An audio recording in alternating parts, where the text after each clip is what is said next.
What's up guys, it's the Hockey Radar, and in today's video I'm continuing the draft series with Tynan Lawrence, number 11 on the Muskegon Lumberjacks in the USHL, and one of the few centermen in the top half of this draft, which may help his case of going earlier than projected. Make sure to check out the rest of the series on my channel, with the latest videos being on Spokane Chiefs forward Mathis Preston and Windsor Spitfires left winger Ethan Belchetz. Originally from Fredericton, New Brunswick, Tynan Lawrence is a 6', 185-pound left shooting center who is returning to the Muskegon Lumberjacks for his draft eligible season, serving as the captain before making the NCAA switch to BU for 2027-28. Ranked as high as 6th and consistently in the 9 to 10 range, he could rise due to being a center, as many of the forwards above him are pure wingers, and so he could be favored by teams looking for a top 6 center. Lawrence finished his past season as a rookie in the USHL with 25 goals, 29 assists, 54 points in 56 games, just under point per game pace, making him the highest scoring 16-year-old last season and good for 16th league-wide, with many of the players being 19 or 20 years of age. He would receive all rookie honors for his regular season and would explode in the playoffs with 8 goals, 18 points in 14 games, winning the Clark Cup and winning Clark Cup MVP for leading the playoffs in points. Like I said, he is committed to Boston University in the Hockey East, but before that he will return for the 2025-26 season to attempt to go back-to-back with Muskegon. Personally, I would rather see him make the shift to the NCAA now, as we don't normally see many top 5, top 10 picks come from the USHL unless they're with a development team, so I wonder how playing in the USHL may affect him versus a draft-eligible player who's in the NCAA.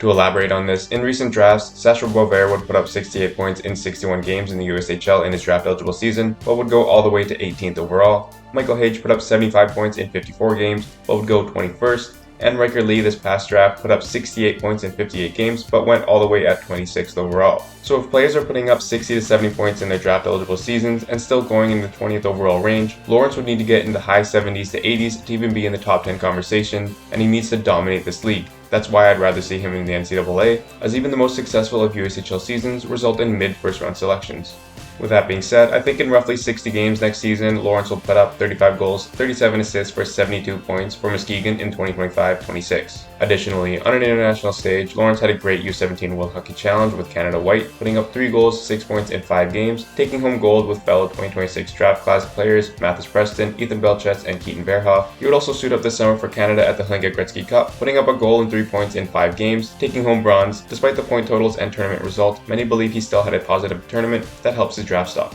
Like I said, his draft ranking stands now anywhere from 6th to 10th, and I would put him closer to the 10th spot, but with high potential to rise due to his projection as a center. Watching Tynan Lawrence play, one of his standout abilities is his shooting, either skating down or stationary from the right. He can rip a puck far side, which would be most goalies' blockers' side, and he can also score short side from the left, going top shelf with a bit more finesse. He's got a solid offensive mind, he's good at getting the puck to his teammates in the slot and driving to the net, certainly not afraid to take the puck to the inside of the ice, which is exactly what you want with a first round pick. When he hustles, he can be really effective on the forecheck, putting on the pressure and battling for pucks behind the net or in the corners. Similarly, when he does backcheck, he can be quite effective, working hard to get the puck off their sticks, just needs to do it a little more often and more consistently, as it looks like he is coasting back at times, which he may be able to get away with in the USHL, but not in any higher leagues, certainly not in the NHL. Personally, I would like to see him round out his play and work on his two-way game this season, especially if he wants to continue to project as a center in the NHL, which there are not many of in this year's draft. This would add so much to his draft stock, but if he can't handle it and projects more as a winger, there are plenty of top wingers above him that would cause him to fall in the rankings. Sometimes he just looks like he's out of position in the D zone, doing flybys, hoping for the puck to pop out of the zone and getting a breakaway,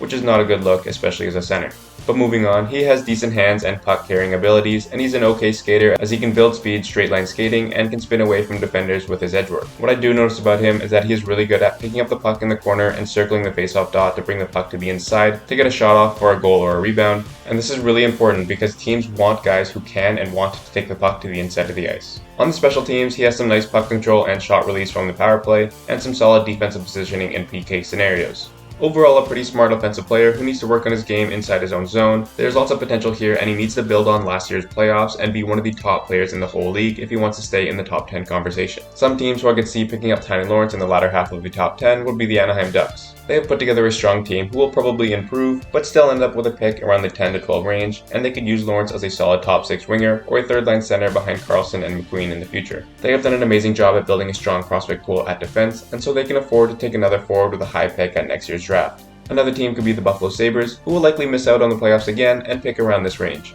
They took Radi Murtka this year and have a solid young D in Owen Power, Owen Byram, and Rasmus Dahlin, so I could see them taking a forward at this draft, especially since so many of their past first-round forwards are still in the AHL. And Lawrence would be a nice fit for Buffalo, who often take forwards with this skill set. One last team, the Columbus Blue Jackets, could be picking around this spot next year, and like I said with Mathis Preston, they could use another top 6 forward to join Fantilli, Johnson, Marchenko, etc. And with Tynan Lawrence having the ability to play wing and center, like many of the other forwards with Columbus, this could lead to a very versatile top 6 with many possible line combinations. This is a big year for Lawrence in the 2025-26 season as he returns to the USHL, and in my opinion, he needs to explode for 70 to 80 points to keep his draft ranking on track. I would have loved to see him go to Boston University this season instead of next, as it just seems like the next logical step in progression these days, but you can't blame him for wanting another cup with Muskegon, and this time as team captain. Lawrence is projected in and around the 10th spot for next year's draft, and there is a chance he stays that high all year, but he has to show that he is the best player in the USHL since we rarely see players from that league go this high in the draft. Lawrence has a good shot and a good offensive mind as both a winger and a center, and if he can build a strong two-way game, I think his draft stock could rise even higher to the 7 or 8 spot come June.